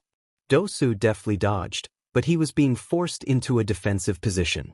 Kaito decided to change the terrain completely. He slammed both hands into the ground, causing a series of stone pillars to rise up, creating a maze-like structure around Dosu. Kaito's voice echoed through the stone labyrinth as he challenged Dosu to fight in his domain.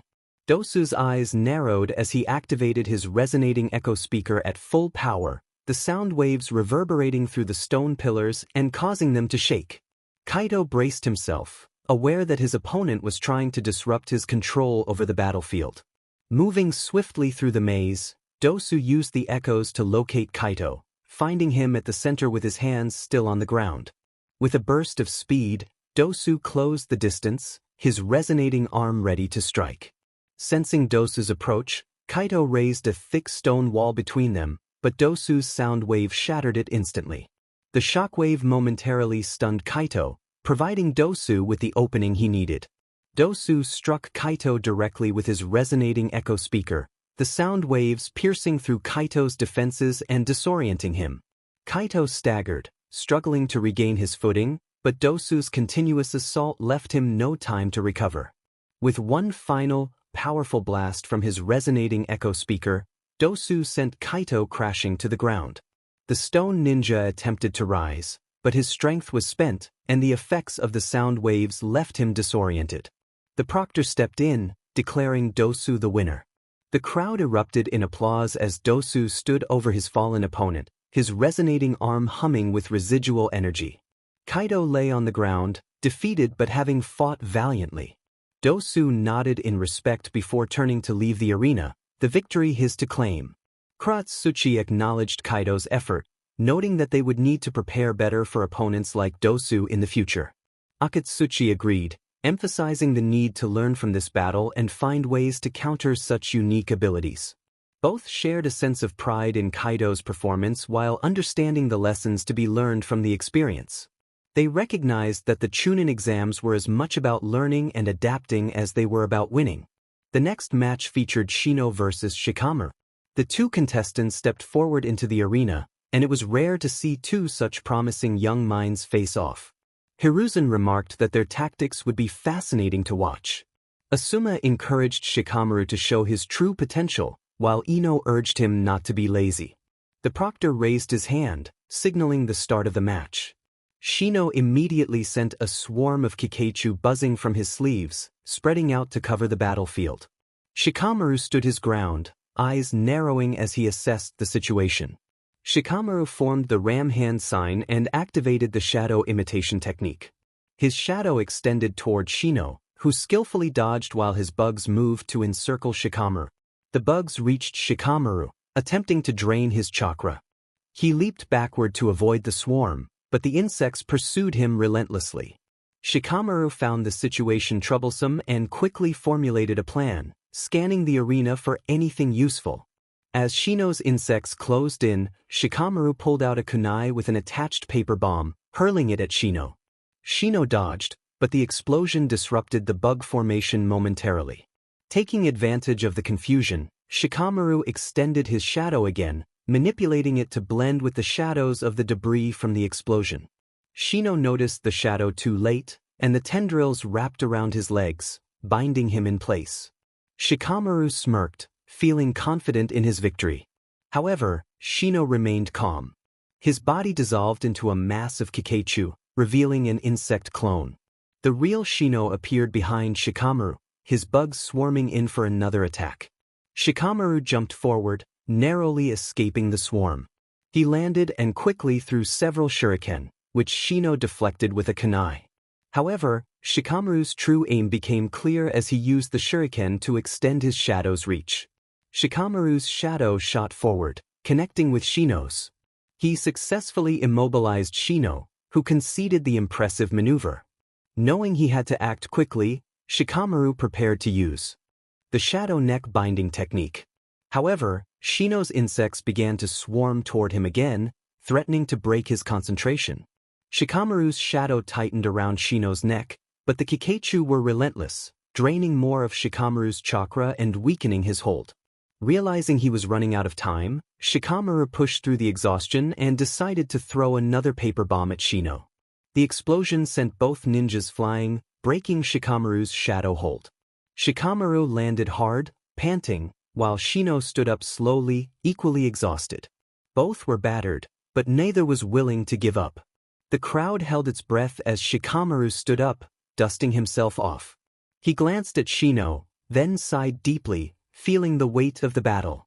Shikamaru raised his hand to the proctor, signaling his decision to forfeit.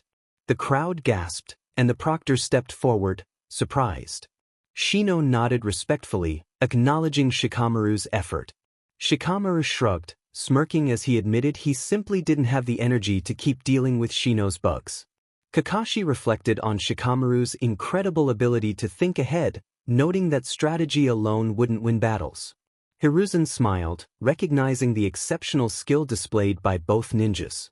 Asuma expressed pride in Shikamaru, while Guy celebrated the youthful intellect and strategy shown in the match. Shino had pushed Shikamaru to his limits, and the crowd was buzzing with excitement. Naruto observed the conclusion of the battle, stepping forward to address both competitors. He commended Shikamaru for his strategic thinking and ability to anticipate Shino's tactics, while also praising Shino for his composure under pressure and effective use of his bugs. Naruto's calm and methodical approach made it difficult for Shikamaru to find openings. However, he noted that there were mistakes as well. While Shikamaru's strategies were brilliant, he tended to rely too heavily on his shadow possession technique. In a real battle, if an opponent could predict or counter that jutsu, he would be in trouble. Naruto advised him to diversify his tactics and be ready to adapt more quickly.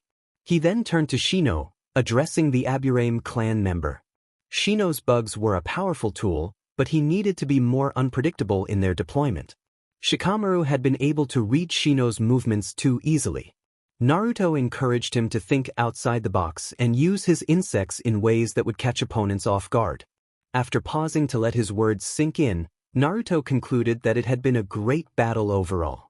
Both Shikamaru and Shino had shown why they were considered some of the best in their generation. He urged them to keep learning from these fights to become even stronger. The spectators responded with thoughtful nods and murmurs of agreement, while Shikamaru and Shino exchanged a glance, appreciating the feedback and the challenge to improve. The next fight between Sakura and Ino was underwhelming. Both kunoichi displayed determination but lacked the skill and tactics to make it an engaging battle. Their fight ended in a double knockout, resulting in a draw. Naruto folded his arms and shook his head, relieved that they were unconscious, as they would have received a stern lecture from him. After the disappointing match, the remaining contestants gathered in the arena to determine the final matchups. Sasuke had already left with Kakashi to begin the process of sealing his curse mark, leaving the others to draw numbers from a box. The matches were announced: Shino vs. Dosu, Gaara vs. Omoi, Niji vs. Sasuke, Naruto vs. Kuratsuchi, Sasuke vs. Akatsuchi, and Hinata vs. Karui. The proctor informed the group that the finals would take place in 1 month, giving them time to train and prepare. With that, everyone dispersed, the tension of the upcoming battles hanging heavily in the air. Late that night, in the Sound Village, Kabuto acted on his suspicions and performed a revival ritual on one of Orochimaru's curse mark subjects, Taiyuya. To his shock, his theory was correct. Orochimaru emerged from Taiyuya's body, his rage evident. Once Taiyuya left, Orochimaru recounted his battle against Naruto, seething with fury as he admitted his loss to the boy. Kabuto added fuel to the fire, informing Orochimaru of Naruto's earlier victory against the Two-Tails Jinchuriki during the Chunin exams. Orochimaru's expression darkened as he vowed that the next time he saw Naruto, he would kill him himself. Despite Orochimaru's threat, Kabuto couldn't help but think that by the time Orochimaru faced Naruto again, the boy would be even stronger. Jiraiya arrived in Konoha and ran into Naruto by chance, though he didn't initially recognize him. He went to Hiruzen to ask about the boy. Hiruzen, with a cryptic smile, simply told Jiraiya to see for himself. When Jiraiya confronted Naruto again, he was stunned to discover that the cold, rude boy was his godson. He thought to himself that Naruto looked nothing like Minato, except for those eyes. Naruto, unimpressed, asked what the perverted old man wanted. Jiraiya explained that he wanted to train him, and though Naruto was wary, he agreed, seeing an opportunity to learn new techniques. Kurama revealed Jiraiya's true identity, but Naruto buried his emotions, hardening his expression for just a moment. He told himself it wasn't worth it and pushed the revelation aside. At the training ground, Jiraiya began with chakra control exercises, asking Naruto about his progress. Naruto casually mentioned that Kakashi had already taught him tree climbing.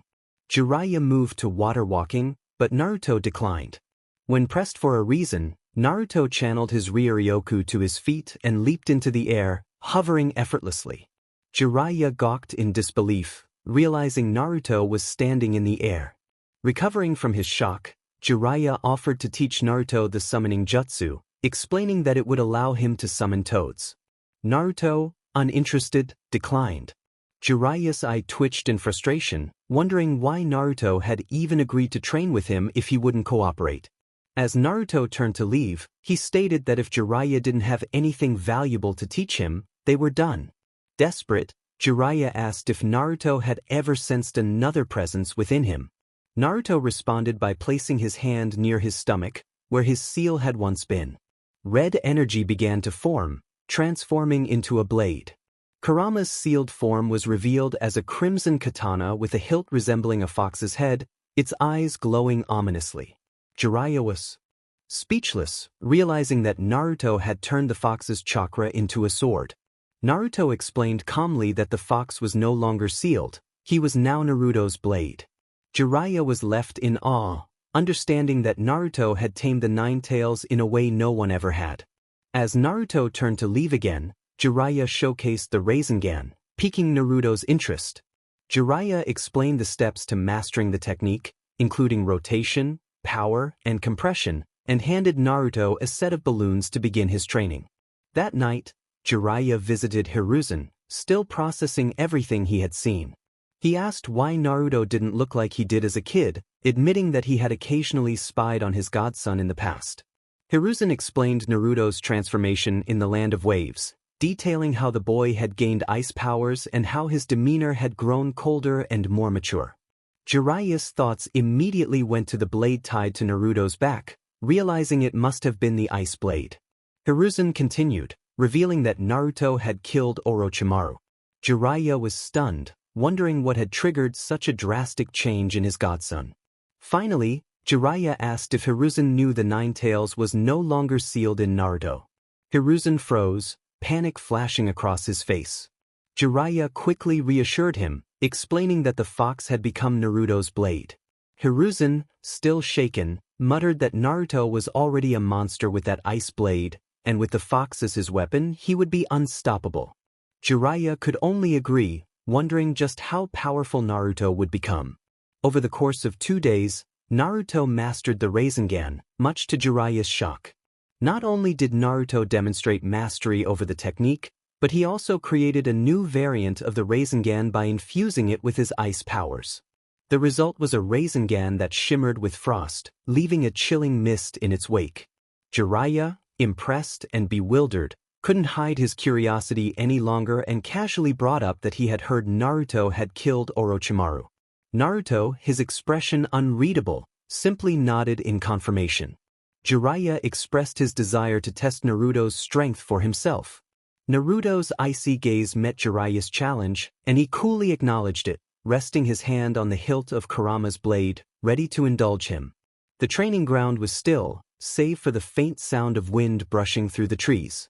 Naruto and Jiraiya stood several meters apart, their gazes locked in a silent exchange. Jiraiya cracked a grin, but his eyes showed a rare seriousness. Without another word, he charged, closing the distance in an instant. His speed, honed over decades of battle, was impressive. However, Naruto vanished from sight with a burst of Shuinpa, reappearing behind Jiraiya with his blade poised to strike. Jiraiya pivoted, activating Needle Jizo just in time. His hair hardened into spikes, intercepting Naruto's swing. Sparks flew as the katana scraped against the steel-like strands. Jiraiya admitted Naruto's speed, then spun to launch Needle Hell, sending sharp needles toward Naruto in a deadly barrage. Naruto's eyes gleamed as he weaved through the onslaught, closing the gap between them again. His katana ignited, flames roaring to life as he unleashed his attack. Jiraiya leapt back, forming hand signs for his own technique. The ground beneath Naruto turned to thick, sticky mud, threatening to pull him under. But Naruto stood firm, pointing his blade downward. Flames erupted from the sword, evaporating the swamp and solidifying the ground in an instant. Jiraiya grinned, acknowledging Naruto's skill before inhaling deeply and unleashing a massive ball of fire that hurtled toward him. Naruto raised his katana, the flames on its edge intensifying as he countered with a wave of concentrated fire. The resulting explosion shook the training ground, flames scorching the earth. As the dust settled, Jiraiya summoned a toad, Gamaken, to his side, ready to escalate the battle. Gamaken lunged at Naruto, its massive staff sweeping the ground. Naruto dodged with Shuinpa, appearing above the toad as he roared his attack, bringing his flaming blade down. The force of the strike forced Jiraiya and Gamaken to separate, the toad retreating as Jiraiya landed gracefully. Jiraiya acknowledged Naruto's strength and prepared another technique, summoning the walls of a toad's stomach to enclose him. Naruto narrowed his eyes, feeling the sticky walls pressing in. He took a deep breath, flames engulfing his blade entirely, and unleashed a powerful attack that burned through the walls of the summoned stomach. Jiraiya had to cancel the jutsu and jump back, impressed by Naruto's resilience. He formed another seal, conjuring a spinning orb of chakra as he lunged at Naruto. In response, Naruto formed a swirling sphere of ice and fire, dashing forward to meet Jiraiya head-on. The clash of their techniques sent shockwaves through the area, the ground cracking beneath their feet. The force of the collision created a vortex of fire and ice, leaving both fighters skidding back.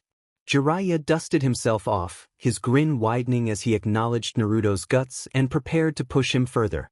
Without hesitation, Jiraiya leapt back and formed a series of hand signs, unleashing a massive stream of fire that engulfed the battlefield. Naruto vanished in a blur of Shuinpa, reappearing behind Jiraiya to strike. Jiraiya spun around, using his hair defensively to block the attack, forcing Naruto to slide back across the scorched earth. Without missing a beat, Jiraiya summoned the massive toad Gamabunta, who appeared with a thunderous croak. Gamabunta grumbled about being called out for this fight, but Jiraiya assured him that Naruto would soon understand. Standing on the toad's head, Jiraiya commanded Gamabunta to demonstrate the true power of the toads. Gamabunta inhaled deeply and released a torrent of water. Naruto raised his katana, flames roaring to life as he created a towering barrier of fire that evaporated the incoming water, filling the battlefield with steam. Through the haze, Jiraiya summoned another toad's stomach to ensnare Naruto once more. Naruto's eyes narrowed at the familiar technique, but instead of summoning flames, he formed a swirling sphere of icy blue chakra and slammed it into the walls, freezing and shattering the toad's stomach. Jiraiya and Gamabunta attempted a combination of oil and fire, but Naruto's ice blocked their attack. Realizing he needed to escalate, Jiraiya closed his eyes for a moment as two small figures appeared on his shoulders, Fukasaku and Shima. They encouraged him to show Naruto what Sage Mode could do. Jiraiya's features transformed, his power surging as the pressure of his chakra filled the air. Naruto felt the shift and grinned, ready for the challenge.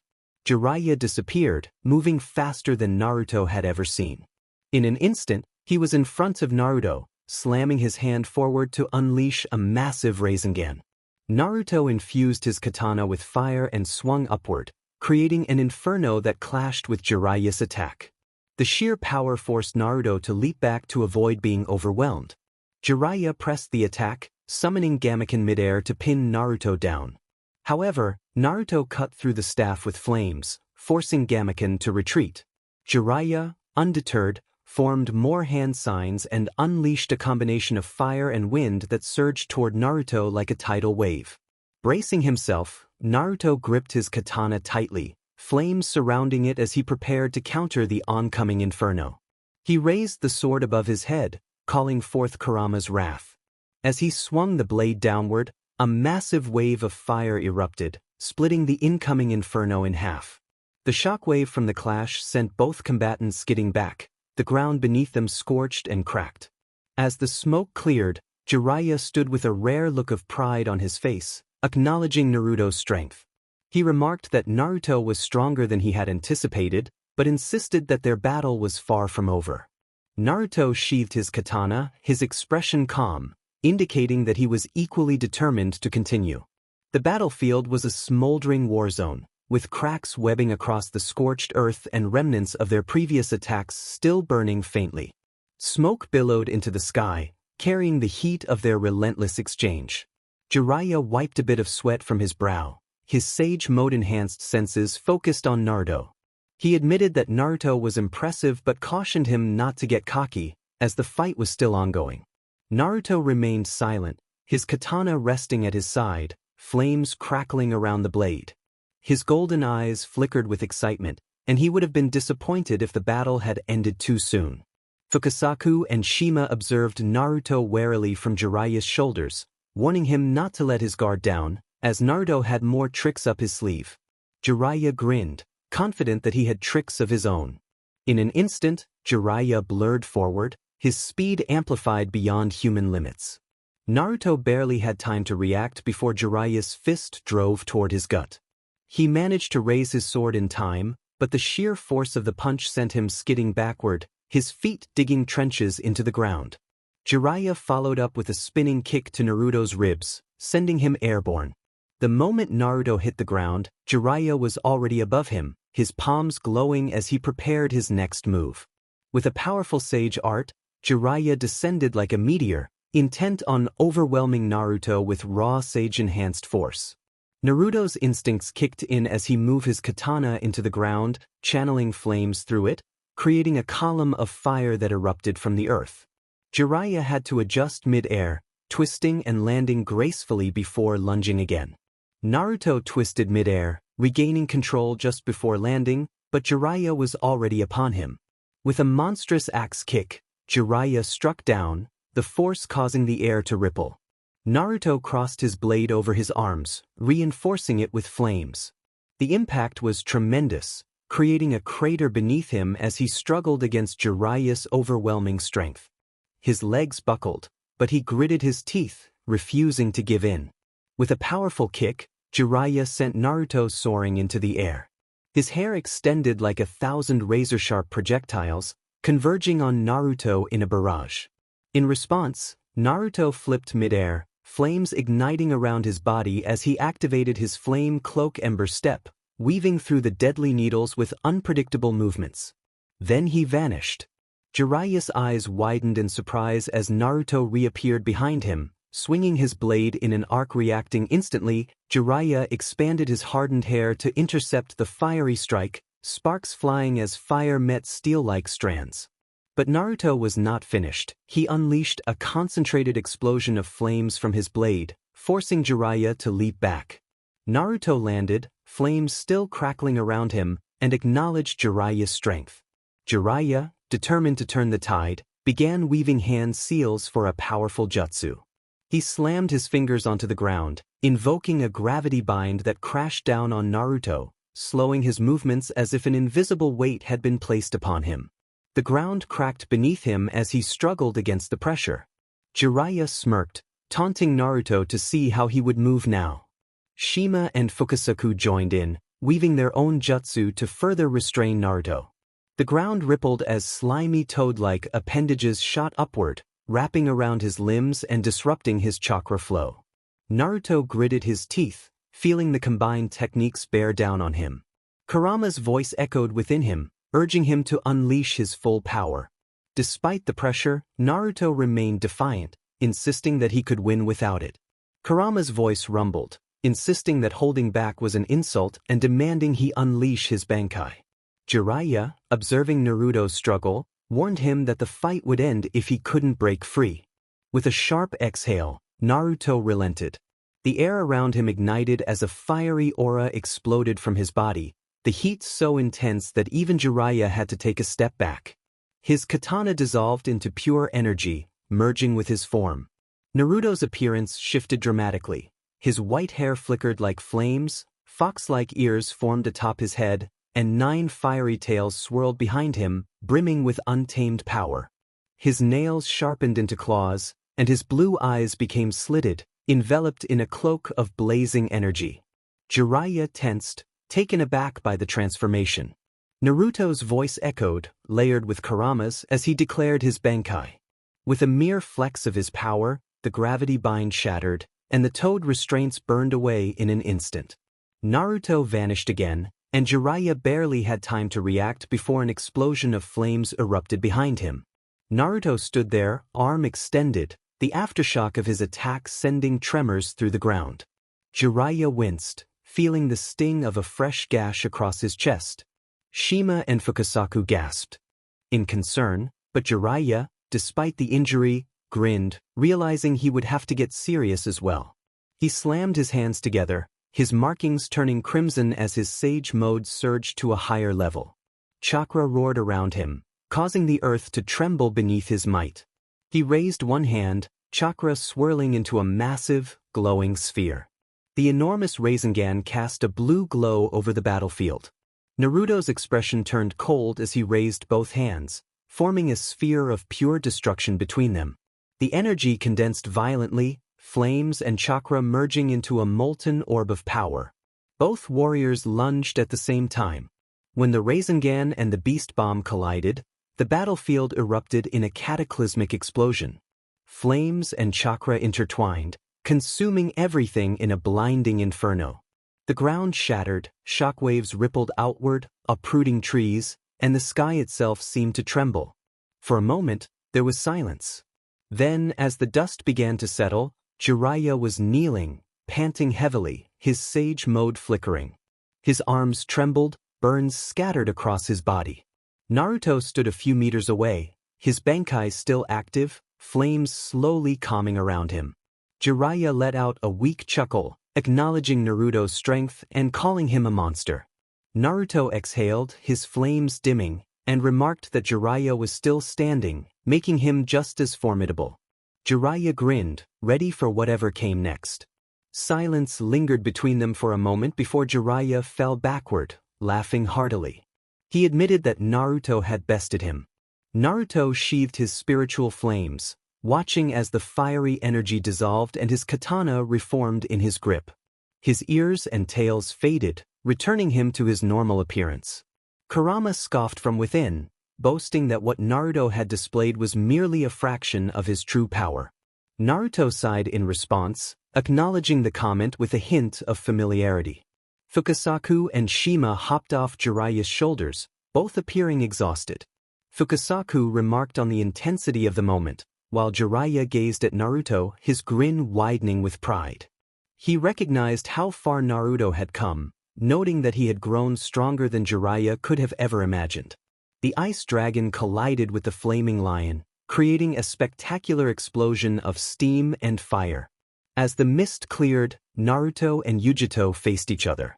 Yujito decided to elevate the battle, her chakra flaring as she activated her tailed beast cloak. Blue chakra enveloped her, forming a protective layer and significantly boosting her power. Naruto sensed the surge in her energy and responded in kind. His spiritual power erupted from him like a tidal wave, chilling the air around him. Frost formed on the ground and in the atmosphere, and the spectators felt the overwhelming weight of his presence.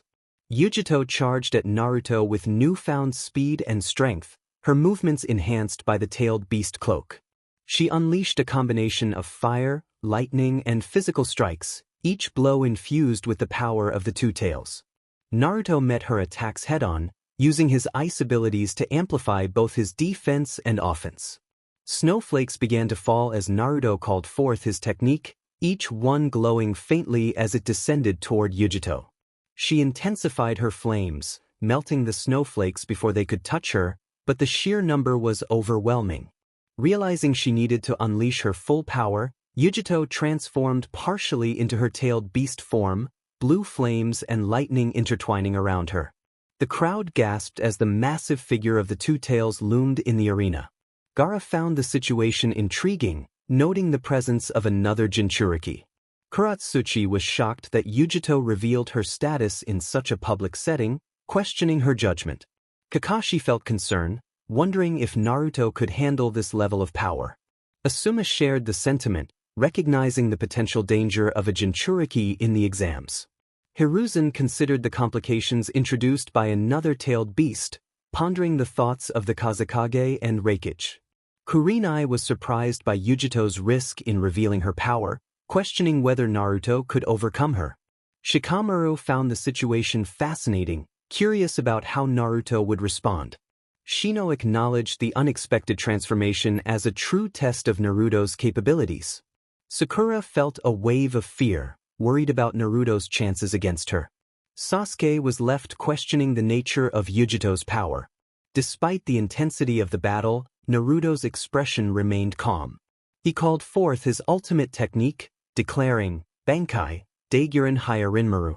The transformation was instantaneous and awe-inspiring. His appearance shifted to reflect the matured power of Tōshirō Hitsugaya, with intricate ice crystals forming around him. Majestic wings of ice sprouted from his back, each feather shimmering with deadly frost.